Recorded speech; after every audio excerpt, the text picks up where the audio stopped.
Bonjour mes amis, bonjour mes abonnés. Ça c'est une autre vidéo d'une question que je me pose assez régulièrement. Rassurez-vous, elle m'empêche pas de dormir, elle m'empêche pas de manger. C'est cette question est la suivante.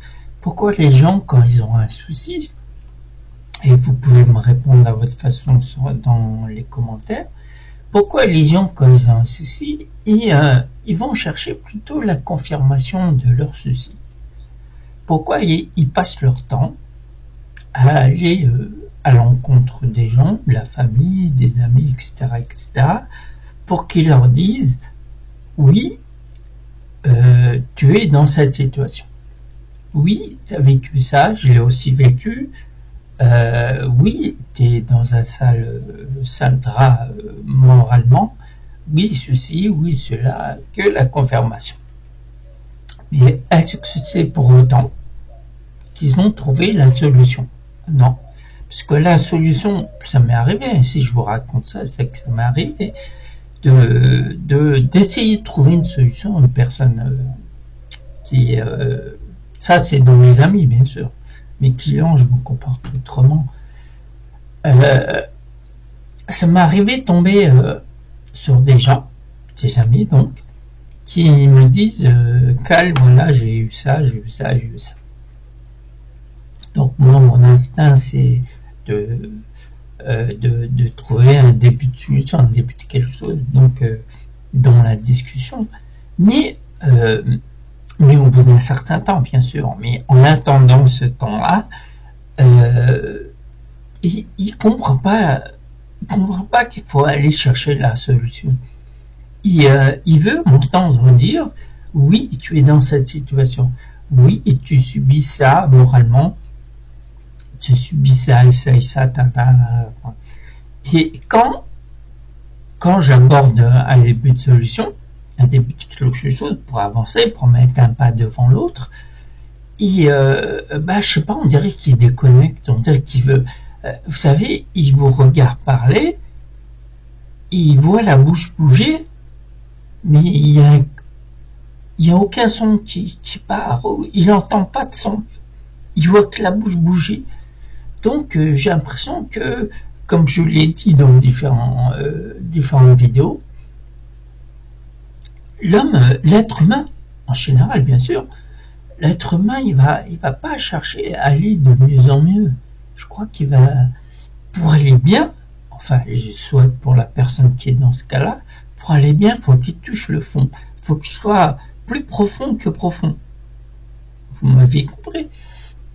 Et là, peut-être à ce moment-là, il arrivera plus à respirer. Peut-être qu'il va commencer à remonter à la surface pour prendre une bouffée d'air.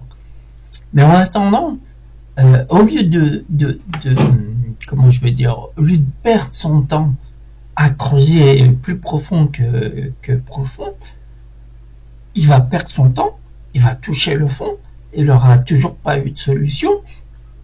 Arrivé le moment où il va décider de se dire je suis fatigué, j'ai envie de trouver une solution ou quoi que ce soit, donc il va aller voir des personnes pour aller de mieux en mieux, mais c'est quand même assez profond. Vous ne pensez pas qu'il aurait pu se réveiller bien avant, quand le problème était tout frais, arrivé dans la cervelle, avant qu'il explose, qu'il atteigne des proportions pas possibles. À ce moment-là, il n'aurait pas pu se dire je vais écouter les solutions, enfin les diverses solutions, et après à lui de choisir la solution qui lui convient. Il n'est pas obligé d'écouter toutes les solutions, mais au moins c'est des solutions. Au moins ça prouve qu'il y a des solutions plein partout. Alors que le problème il est ridicule. Donc c'est ça la question. Pourquoi, messieurs, mesdames, qui êtes dans ces cas-là, donc tous les problèmes qui peuvent se montrer à vous, pourquoi vous allez chercher la confirmation? Pourquoi vous n'allez pas chercher la solution, une des solutions?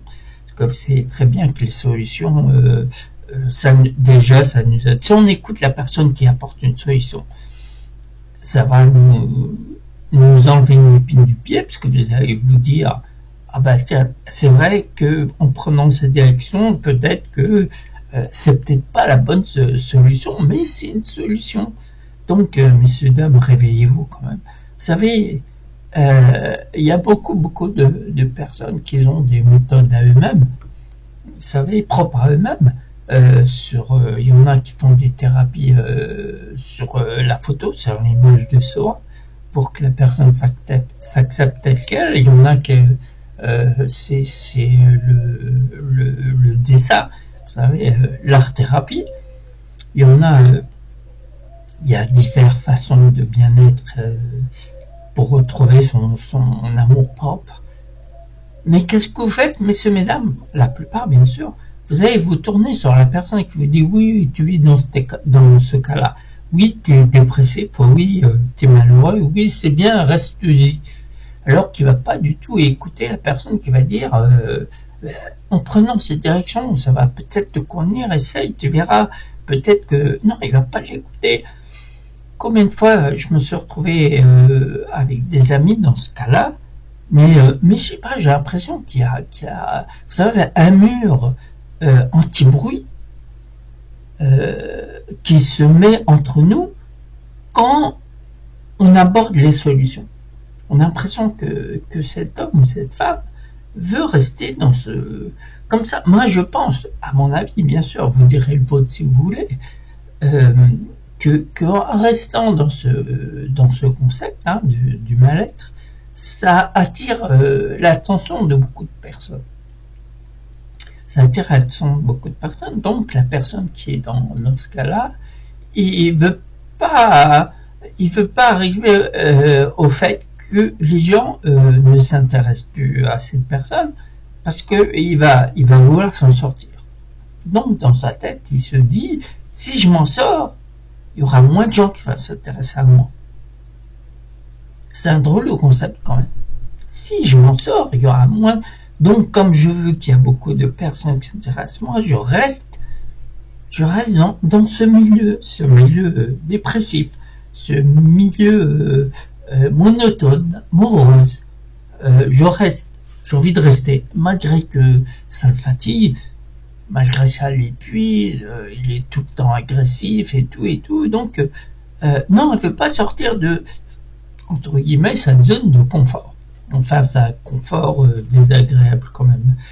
Donc, voilà pourquoi vous ne tournez pas ces gens-là, bien sûr, avant que ça empire et que vous atteigniez les sommets de la dépression, comme je l'ai dit précédemment dans la vidéo, vous allez vous retirer la vie pour rien, alors qu'il suffirait d'un petit geste de votre part pour vous dire que vous allez enlever votre fierté, vous la mettre dans la poche, et puis mettre le mouchoir par-dessus, comme les anciens disaient avant.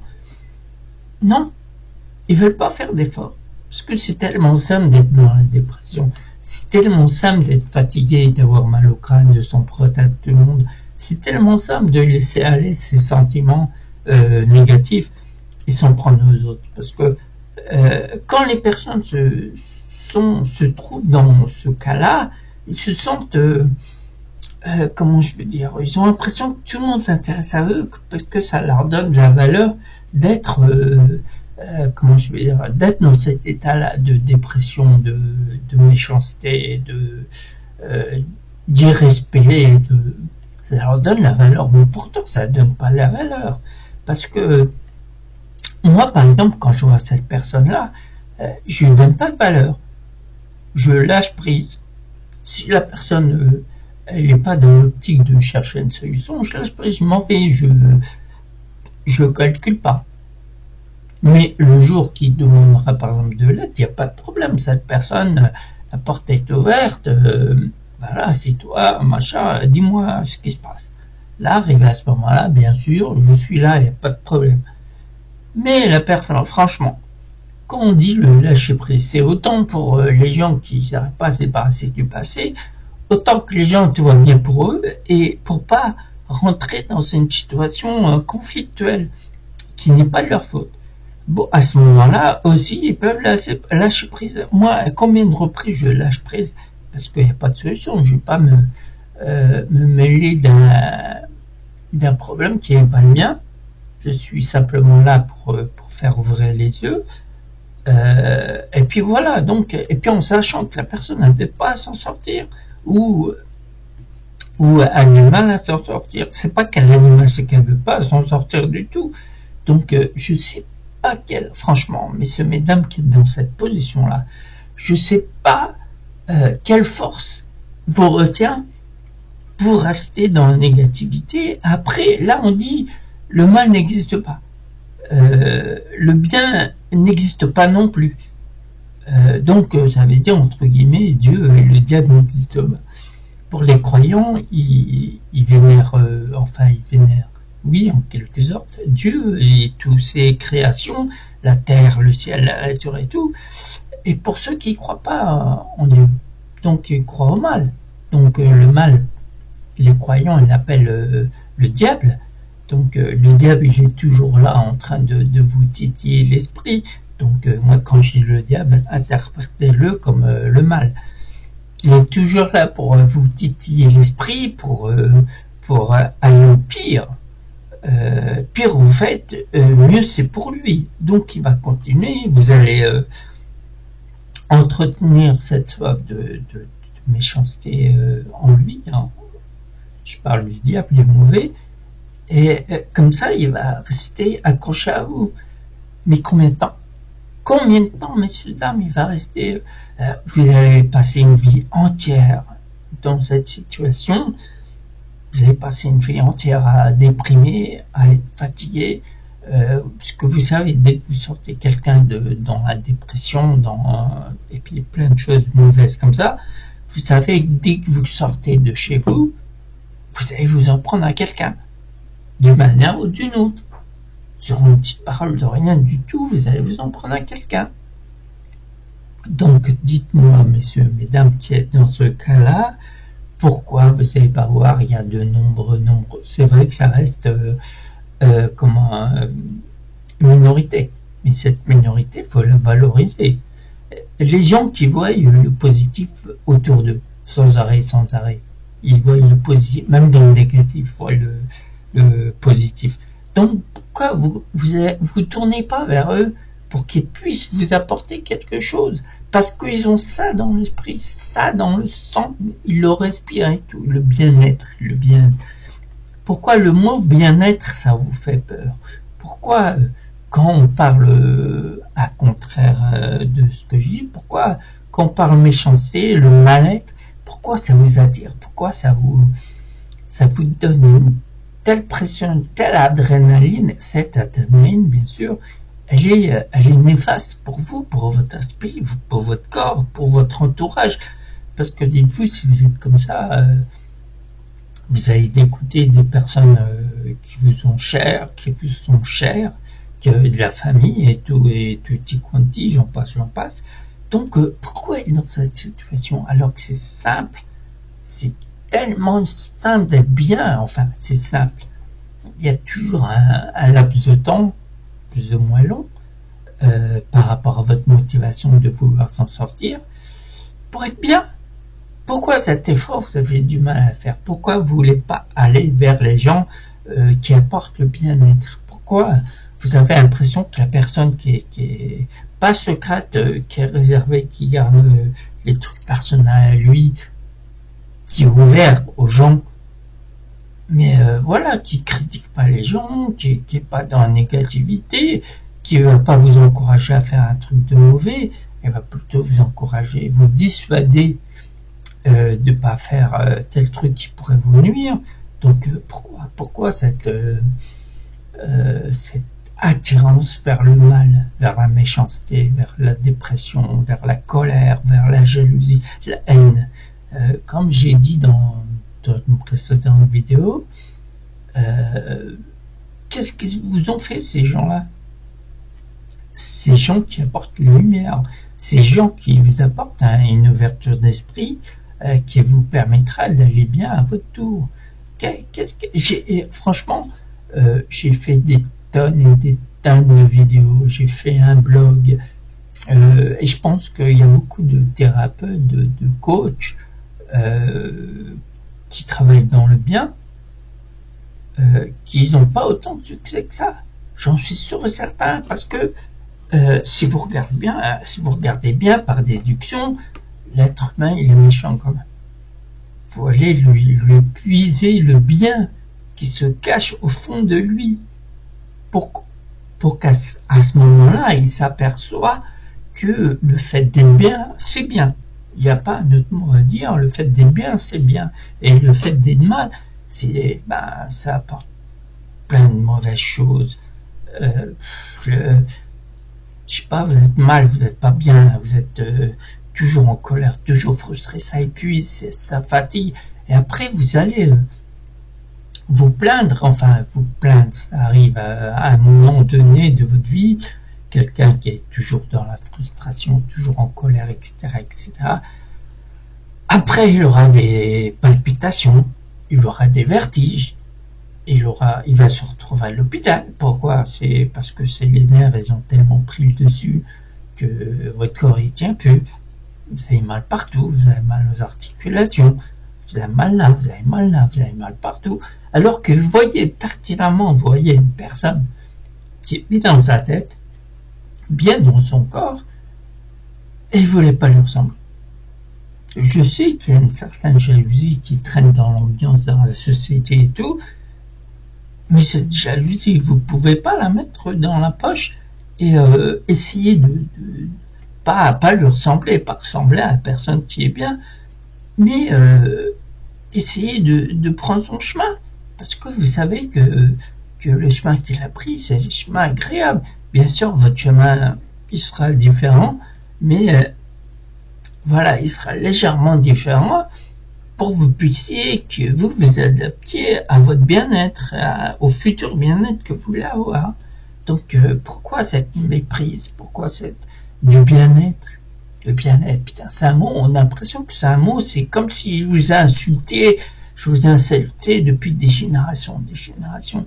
Alors que le bien-être, ça doit être le mot-clé, chacun doit s'accrocher à ce mot, à cette façon de vivre, à cette façon de penser. Tout le monde doit s'accrocher. Ce serait bien. Et on se dit pourquoi il y a la guerre entre guillemets entre les gens, ils se détestent, quand il y a un mot qui se décroche d'une personne à une autre, c'est tiré tellement que voilà, le fait de se taire, ça aurait été mieux. Parce que vous savez, quand la personne se force à parler à une personne connue ou inconnue, peu importe, c'est tellement tiré que c'est même pas la peine, parce qu'après cette personne elle va sortir un truc maladroit. Elle va peut-être blesser la personne à qui elle voulait parler, mais elle l'a dit tellement tordu que ça pourrait engendrer une guerre de génération. Donc, mais arrêtez, comportez-vous comme, je sais pas, des frères et des sœurs. C'est vrai, vous me direz, il y a des frères et des sœurs qui s'entendent pas, mais comme des êtres humains. Je veux dire, côtoyez-vous, souriez, rigolez, invitez-vous, je sais pas, plein de trucs comme ça. Mais pourquoi c'est tellement dur, ce bien-être, tellement dur, alors que non, c'est bizarre. Moi, je me pose des questions, parce que c'est aussi mon boulot de me poser des questions, et c'est en me posant des questions comme ça que j'approfondis ma méthode. Et voilà quoi. Donc, messieurs, mesdames, qui êtes dans cette situation-là, je veux dire, restez pas. Faut pas y rester. C'est infernal. Pour vous, pour les autres. Puisque les autres, les gens, ils s'arrêtent. Vous voyez, dans cet état-là, ils vont pas vous approcher. Vous allez attirer que des gens dans votre même état d'esprit. Et puis, au fond de vous, une petite voix qui dit, pourquoi je côtoie pas des gens bien et tout? Mais vous n'allez jamais côtoyer des gens bien, parce que les gens bien, qu'est-ce qu'elle fait? Elle attire que les gens bien, pas les gens dans un état dépressif, ou coléreux, ou haineux, ou jaloux, quoi que ce soit. Voilà, je veux dire, l'attractivité, vous savez, vous allez attirer ce que vous êtes, même au plus profond de vous, vous savez, des fois, vous faites un travail sur vous, vous dites... je vais aller côtoyer des gens bien et tout, mais en fin de compte, il y a une petite partie de vous qui aime bien soit les bad boys, soit les bad girls. Vous voyez, les mauvaises personnes. Donc voilà, vous savez, on a une attirance, enfin certaines personnes, une attirance pour l'inaccessible. On aime cette inaccessibilité. On aime le fait qu'on trime pour l'avoir. On aime des trucs. Enfin, certaines personnes, ils aiment le fait d'être en compétition, d'être parce qu'ils veulent être premiers. Mais à quoi ça sert? Devenir chaque chose, vous allez l'avoir, mais en temps voulu. Pourquoi se précipiter? Pourquoi vouloir ça avant tout le monde? Alors vous savez que si vous dépassez, vous grillez des, vous grillez des étapes, il y a un truc mauvais qui va arriver. Parce que chaque étape, faut comprendre des trucs pour aller à la suivante. Mais si vous grillez des étapes comme ça, bien entendu, votre vie, elle est perturbée, votre vie, elle est sans dessous. Voilà, messieurs, dames, c'est simple. Mais réveillez-vous quand même. Je sais qu'il y a des choses autour de nous qui changent, donc on va changer avec. Pas mal, hein, bien sûr, pas mal. Mais trouvez toujours des alternatives pour être bien. Comment vous allez faire quand il y aura une pénurie de médecins, de médicaments, ça? Comment vous allez faire si à ce moment-là vous n'allez pas vous dire tiens, s'il n'y a pas tout ça, il faut que je me débrouille moi-même. Donc à ce moment-là, vous allez commencer à penser bien, vous allez faire des trucs bien pour vous et pour les autres, mais ça sera peut-être trop tard. Parce que ça, c'est un travail à long terme, c'est un travail sur toute une vie, c'est pas un travail, un laps de temps de votre vie, après vous passez à autre chose. Voilà. Donc messieurs, dames, je vous remercie très bien de m'avoir écouté jusqu'au bout, et en vous souhaitant le meilleur du meilleur. Et je vous dis à très vite, car j'ai encore beaucoup de choses à vous dire. Au revoir, messieurs, dames.